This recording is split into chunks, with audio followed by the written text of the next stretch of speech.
이슈 아닙니다. 영웅들 제가 지키겠습니다. 누가 얘기를 한 걸까요? 네, 윤 대통령이 어제 오찬을 영웅들을 초청을 해서 오찬을 가졌습니다. 네, 영웅들이 여기서 영웅들이라는 것은 천안함 또 연평해전 장병과 그 유족들을 초청을 한 것이죠. 네, 초청을 해서 지금 저렇게 이제는 청와대가 아니고 대통령 집무실 그쪽으로 쭉 초청을 해서 오찬을 함께 했는데 사진에 잘 보죠.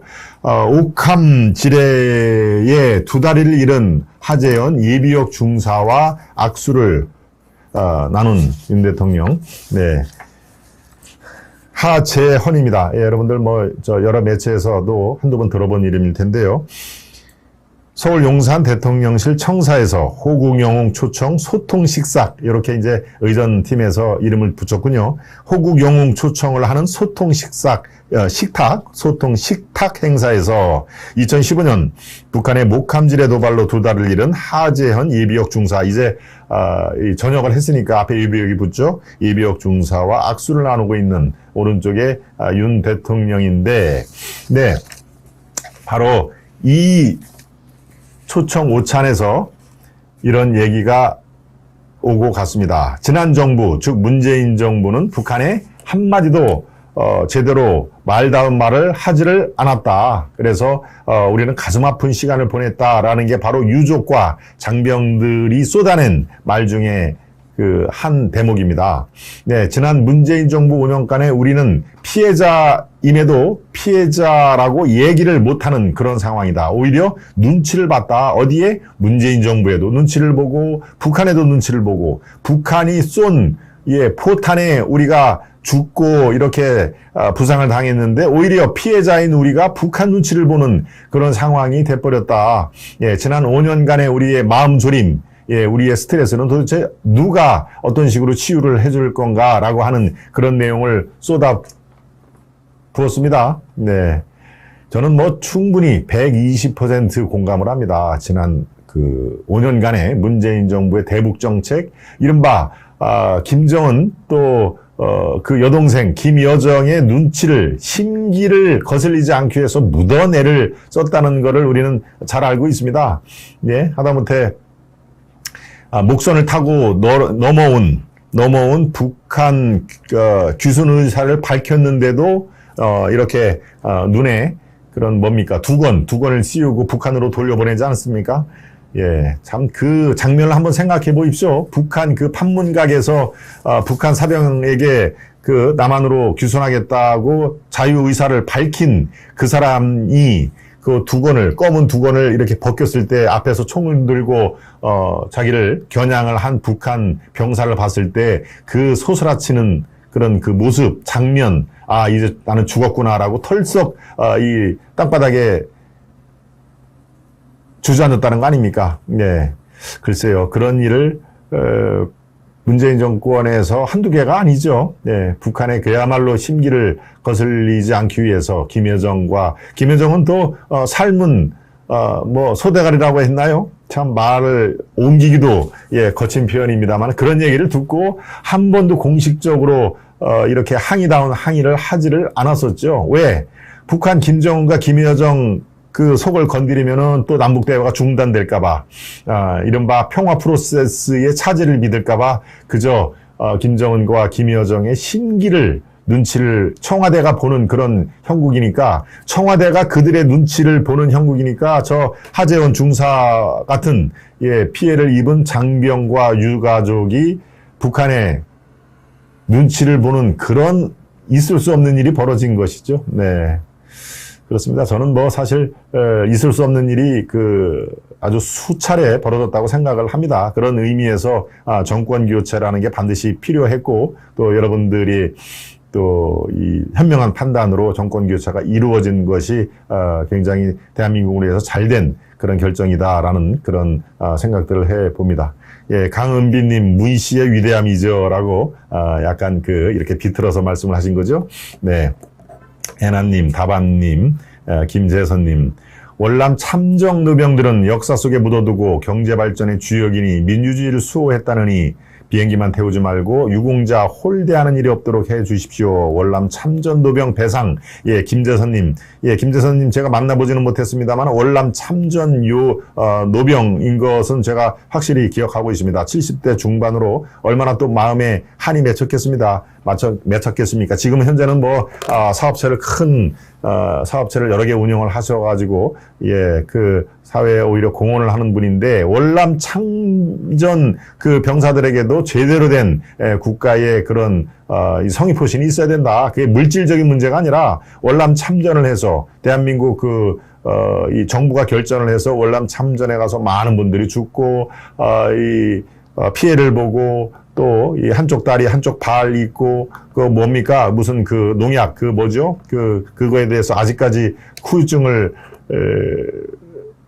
겪고 있는 분들이 뭐 한두 분이 아니지 않습니까? 바로 지금 김재선님의 저 말씀이 저는 공감을 충분히 하기 때문에 제가 풀로 다 말씀을 드렸습니다만은 월남 참전 군인들에게도 아직 기회는 있습니다. 예, 최소한으로 국가로서 그들에게 마음에 빚진 것을 이제 마음뿐만이 아니라 실질적으로 도움되는 그런 상황을 한번 가져보는 것이 좋겠습니다. 이 지금 윤석열 정부에서는 마인드 자체가 이른바 호국 장병들에게 실질적으로 도움이 되는 정부가 되겠다라고 누차 얘기를 했기 때문에 지금 저 월남 참전 노병께서 말씀드린 저것도 우리 정부 당국자들이 이 방송을 지금 현재 실시간으로 보거나 아니면 나중에라도 보면은 예, 그것을 다시 한번 주의를 환기시키는 계기가 됐으면 좋겠습니다. 네. 나라가 아니었지요. 그 병사 살아있기만을 기원합니다. 통일되면 당장 가서 도와드리고 싶습니다. 그렇죠? 애나님, 해가님. 진정한 용사들입니다. 라고 해가님이 김재선님을 이렇게 용기를 북돋워 줬습니다. 예, 바로 이 천안함 용사들에게 이 대통령실에 올 때 쭉 레드카펫을 깔아준 것도 저는 상당히 인상 깊었습니다. 예, 이 레드카펫이 지난번 바이든 대통령이 이 한국을 방문했을 때 바로 청와대로 지금까지는 항상 이 청와대였습니다만 이제 대통령실 용산 시대를 여는 대통령실에 빨간 레드 카펫을 이렇게 깔아서 바이든을 영접한 그런 기억이 있죠. 똑같은 대우를 해줬습니다. 바로 지금은 레드 카펫이 저겁니다. 예, 유족과 장병들이 이제 리무진 버스를 타고 딱 대통령실 앞에 내리고 저기서부터 레드 카펫으로 어서 오십시오. 당신들은 대한민국의 영웅입니다. 라고 하는 그런 뜻이지 않겠습니까? 레드카펫의 의미는 뭔가 고결하고, 이렇게 예우를 해줄 때 레드카펫을 깔아놓은 거니까. 예, 레드카펫을 보니 저는 또 한 가지 단어가 생각납니다. 바로 MIU. 예. MIU라는 말을 아마 들어보신 분들 계셨겠지만, 예, Man in Uniform이라고, 하는 말의 준말입니다. 예, MIU는 특히 미국에서는 아주 상당히 강조가 되는 그런 말인데요. 예, 제복을 입은 사람이란 뜻이죠. Man in Uniform. 첫 글자를 따서 Man in Uniform, MIU. 이른바 국가의 제복을 입고 국가에 충성을 하고 기여하는 분들을 MIU라고 합니다. 예. 그러면 어떻게 되겠습니까? 군인들이 첫째, 총 들고 나라를 지키는 군인들이 여기에 포함이 됐고, 군인들만일까요? 아니죠. 경찰, 예, 내치, 이른바 치안을 담당하는, 이 경찰들, 일선의, 경찰의 아주 정무직 고위, 이런 분들이야, MIU라고 우리가 불러줄 필요가 없습니다만은 정말 민중의 지팡이로 이 강력범들하고 또 길에서 대치하다가 상처를 입고 때로는 목숨을 잃고라고 하는 경찰 또 한 분이 있죠. 바로 소방대원들. 예, 파이어파이터라고 하는 소방대원들 그분들의 대상은 불이 아닙니다. 예, 목숨을 걸고 구출을 하는 거니까 오히려 어떤 면에서는 그 소방대원들이 진정한 MIU라고 볼 수가 있는 것이죠. 예, 바로 이 군인, 소방대원, 또 경찰 이런 분들을 통칭해서 MIU라고 우리가 일컫는데요. 사실은 MIU라는 게 이 대형 참사가 날 때 잠깐 이렇게 이 관심을 받고는 또 눈 녹듯이 또 사라지죠. 네. 근데 미국 같은 선진 사회에서는 MIU에 대한 그런 이 대우는 굉장합니다. 그분들이 생활에 궁핍하지 않도록 연금을 별도로 지급하는 것뿐만이 아니고 1년에 두세 차례의 MIU에 대한 아주 상당한 전 미국 사회가 당신들을 존경합니다라고 하는 그런 큰 행사를 열어서 늘 자라나는 새싹들에게 주의를 환기시키는 그런 행사를 많이 합니다. 우리는 사실 그거에 비해서는 거리감이 좀 있죠. 네, 앞으로는 우리도 그렇게 해야 됩니다.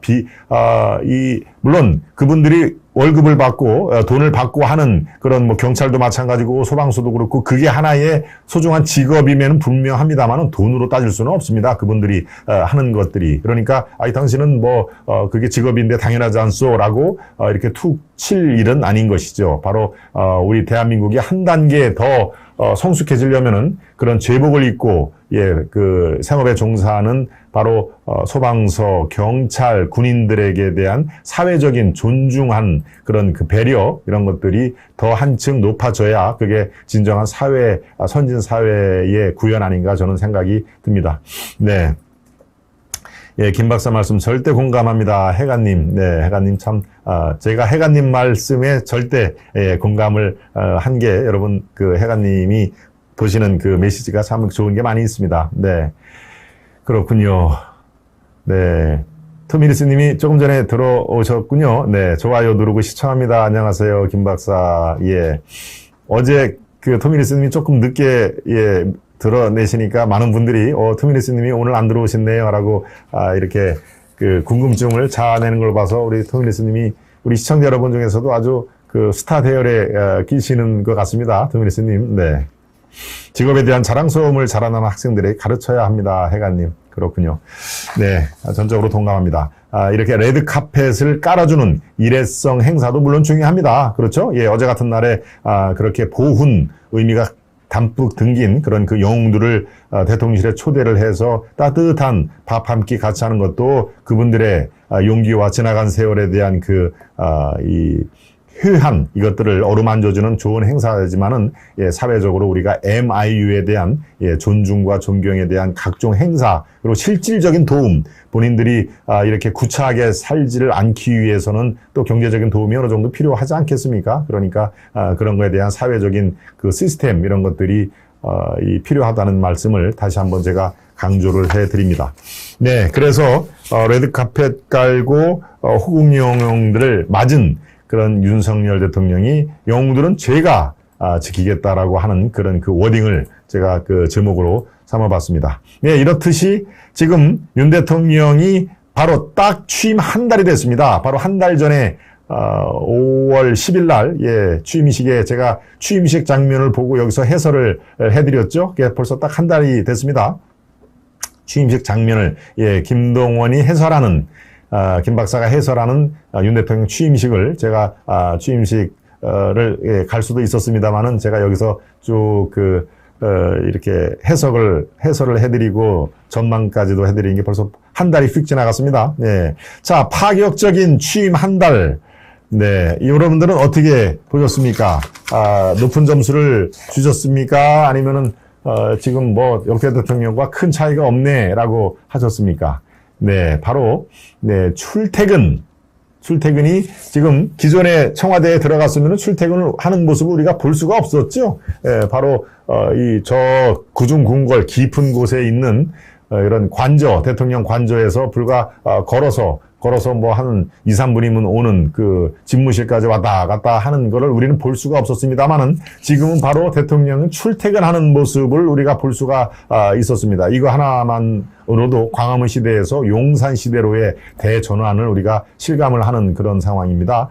도어 스태핑이란 말도 우리가 들어봤죠? 도어, 문 앞에서 스태핑 한다. 이게 바로 약식 기자회견입니다. 바로 미국 백악관에서 우리가 흔히 봤던 그 장면이죠. 이렇게 트럼프 대통령이나 지금 바이든 대통령이 집무실로 들어갈 때 기자들이 그 입구 앞에서, 바로 그 입구 앞에서라고 하니까 바로 도어자가 들어가는 겁니다. 문 앞에서 서서 오늘 그 주요 현안이 이런 게 있는데 어떻게 처리하실 겁니까? 어제 그 행사에서 왜 눈물을 보이셨습니까? 뭐 이런 식으로 각 이제 이 현안들에 대해서 기자들이 질문을 내면은 대통령은 이제 집무실 들어가기 전에 잠깐 동안 서서 한 3분에서 한 4분 정도 어제 그 행사는 참 팔이 달린 MIU 기념 행사이기 때문에 눈물이 저절로 나는군요. 이 미국 사회의 위대함은 바로 저런 분들이 있기 때문에 위대함이 유지되는 거 아닙니까? 앞으로 백악관은 저런 분들을 위해서 더 많은 그런 지원을 할 생각입니다. 라고 하는 그런 예를 든 겁니다. 예를 들어서 이렇게 서서 하는 약식 기자회견이 이제 대통령의 의중을 정확하게 무슨 뭐 미리 A4 용지에 써서 그거를 대독을 하고 이른바 바로 직전 대통령이 그거 잘 했죠. A4 용지가 없으면은 어디 행사에도 불안한 모습을 우리는 잘 보지 않았습니까? 네, 바로 이렇게 서서 증문즉답을 할 때 대통령의 평소 생각이 고스란히 전해지는 거니까 바로 도어 스태핑의 순기능이 거기에 있는 것입니다. 바로 지금 출퇴근하는 윤석열 대통령이 그것을 그대로 따라하는 건 아닙니다만 자연스럽게 기자들 오케이 질문해도 좋습니다. 그럼 내 생각을 얘기를 하죠라고 지금 저게 윤석열의 도어 스태핑의 한 장면입니다. 예, 기자들이 이제 앞에 쭉 서 있고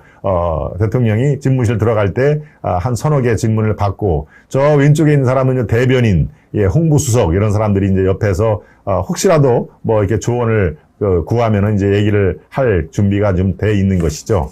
네. 출퇴근, 도어 스태핑, 그 다음에 맛집 탐방도 참 많이 우리가 봤죠. 용산 앞에 있는 그 옛집 국수인가요? 네, 옛집 국수에 가가지고 또 이렇게 맛있게 국수 한 그릇 먹는 모습도 보고, 그런데 그냥 국수 한 그릇 먹으려고 그 집을 가지 않고 그 집 주인이 옛날에 그 비하인드 스토리가 있는 집이라고 제가 말씀을 드렸죠. 지난주.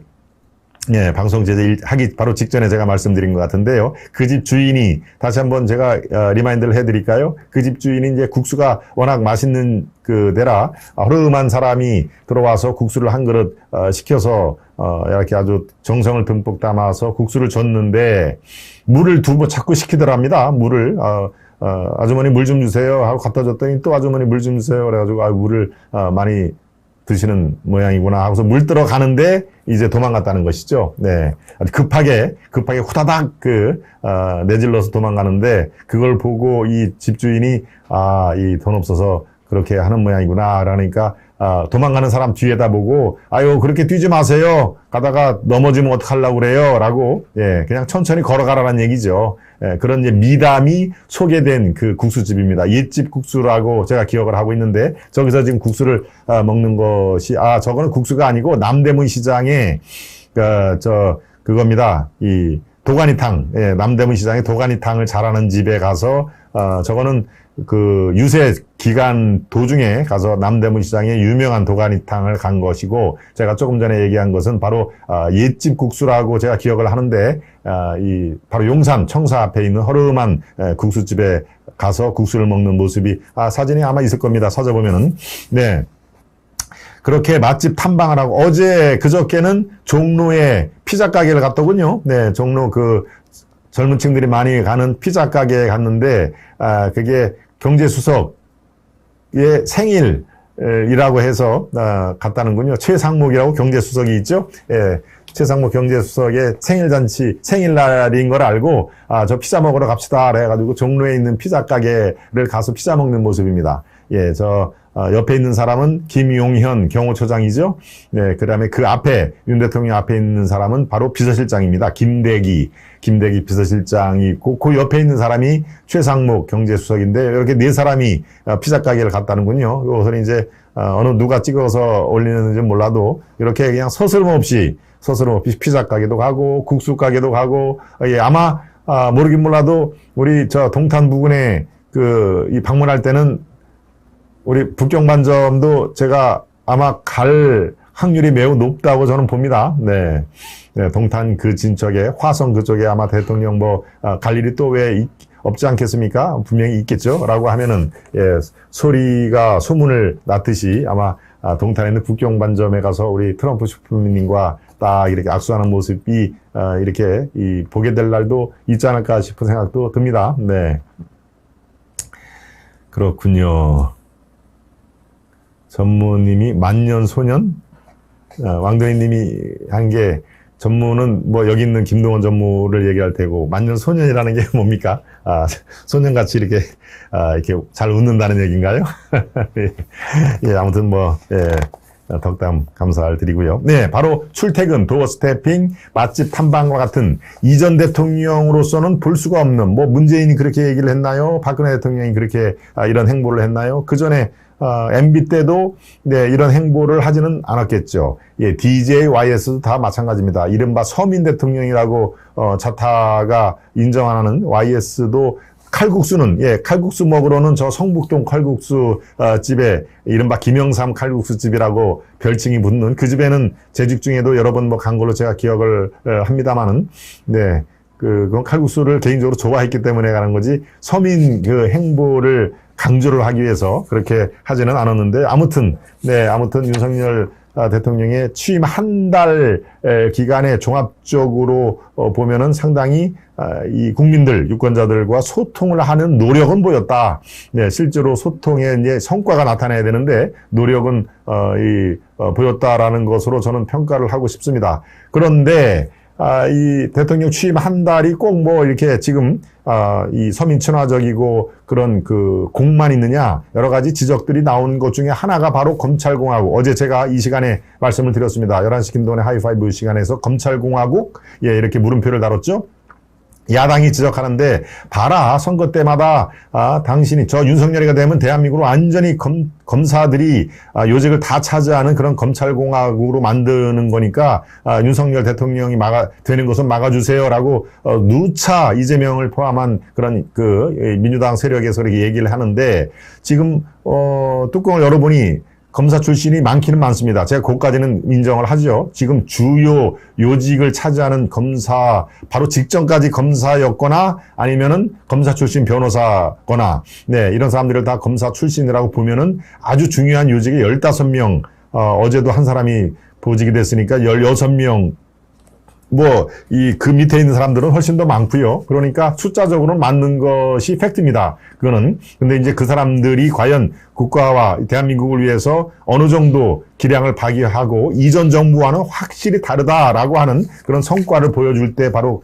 검찰공화국이다라는 우려가 불식이 되겠죠. 그런데 그런 거 저런 거 아무리 성과를 내지 않고 그냥 측근들이 돌려막기로 요직을 차지한다? 이렇게 되면은 한 1년쯤 뒤에 상당한 또 후폭풍이 몰아칠 걸로 저는 판단이 됩니다. 그러니까 그때까지도 바로 금감원장, 어제 제가 말씀드린 이복현 금감원장의 그런 어떻게 하다못해 금융 전문가가 해야지 검찰 출신이 하느냐라고는 꼭 그렇게 볼 필요는 없다라고 제가 어제 말씀을 드렸죠. 예, 바로 금융감독원이라는 얘기는 이른바 금융 사기는 많은 사람들을 아주 파탄에 몰아넣기 때문에 굉장히 중차대한 범죄입니다. 그래서 특정 경제 가중 처벌로 처벌을 하지 않습니까? 네, 바로 그런 면에서 금융감독원은 금융 비리 이런 의혹을 철저하게 파헤치는데 방점을 그 기관의 위상을 다시 한번 재정립할 필요가 있다. 그리고 금융정책은요, 금융위원회라는 공조직이 따로 있습니다.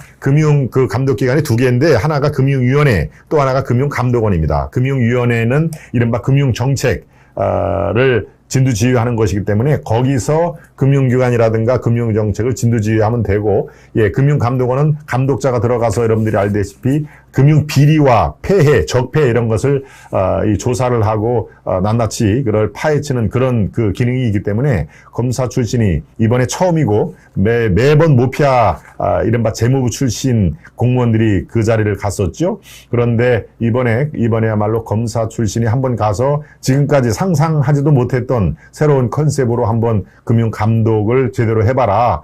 그래서 금융 사기라든가 금융 폐해 이런 것들을 한번 낱낱이 파헤쳐봐라라고 하는 그런 미션이라면은 오케이 좋다. 한번 우리가 6개월이면 6개월, 일단 연말이면 연말까지 시간을 두고 지켜볼 필요가 있겠다라고 제가 어제 논평을 통해서 말씀을 드렸습니다만은 지금은 그렇게 해야 될 시점이 아닌가 봅니다. 이전 정권과는 다른 패러다임으로 금융 감독, 금융 사기, 제가 말씀드렸죠. 여러분들은 아마 9월, 10월경에는 찬바람 불 때, 가을쯤에는 이른바 라임 옵티머스 사건의 수사 결과가 발표가 되면서 아주 익히 들었던 정치인 또는 관료들이 서너 명이 이렇게 이름을 듣게 될 것이다.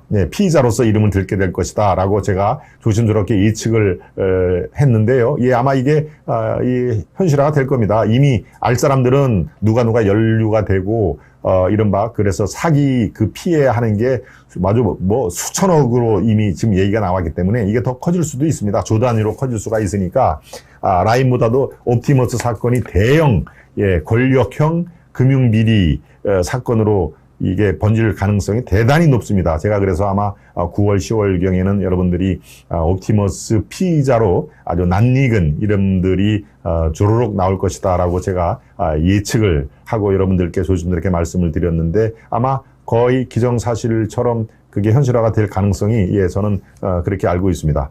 아무튼 지금 그 윤석열의 그런 그 취임 한 달에 지금 검찰공학이란 우려도 나오고 있습니다만은 여러 가지 이 파격적인 한 달, 바로 도어 스태핑이라든가 친서민 행보 이런 것들을 우리는 이렇게 지금 다시 한번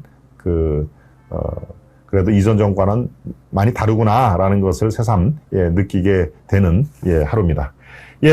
이슈화는 이 정도로 하겠습니다. 오히려 검찰공화국이 돼서 뇌물 권력 좋아하는 여의도 인간 쓰레기들 대청소하여 누구나 살기 좋은 우리나라 좋은 나라 되면 좋겠습니다. 한샤론님이 메시지를 주셨는데요. 어제죠? 어제 아마 남편 입원을 시키고 이렇게 아주 쓸쓸한 마음으로 이렇게 이 방송을 봅니다라고 이 메시지를 남긴 게 제가 기억이 나는데 건강은 좀 어떠신지 모르겠습니다. 토미네스님, 해가님, 왕돈이님, 세븐님, 김재선님, 부패한 이 나라 관료들 제발 정신 좀 차리시길 바랍니다. 5년 동안의 폭정, 이 정권이 싹 쓸어주셔야죠. 애나님이 지금 말씀하신 5년 동안의 아주 얼토당토한 그런 대한민국의 폭정, 이런 것들이 제대로 된 그런 방향을 잡고, 그리고, 제가 거듭 말씀드립니다만, 없는 죄를 뒤집어 씌우는 게, 그게 정치 보복 아닙니까? 없는 죄인데, 이렇게 저렇게 별건 수사를 해서 뒤집어 씌우는 게, 정치 보복이지, 기존에 다 이미 저질러 놓은 이 부패, 의혹, 이런 것들을 현재 대한민국 법으로 다스리는 것은 법치입니다. 법치. 그거는 정치 보복이 아니고. 그러니까 없는 죄를, 뒤집어 씌울, 이재명이 선거 때 얘기를 했습니다만 그럴 필요도 없습니다. 있는 죄만 제대로 처리를 하면은 그게 바로 대한민국이 법치국가로 다시 발돋움하는 하나의 계기가 되겠다라는 생각을 다시 한번 말씀을 드립니다.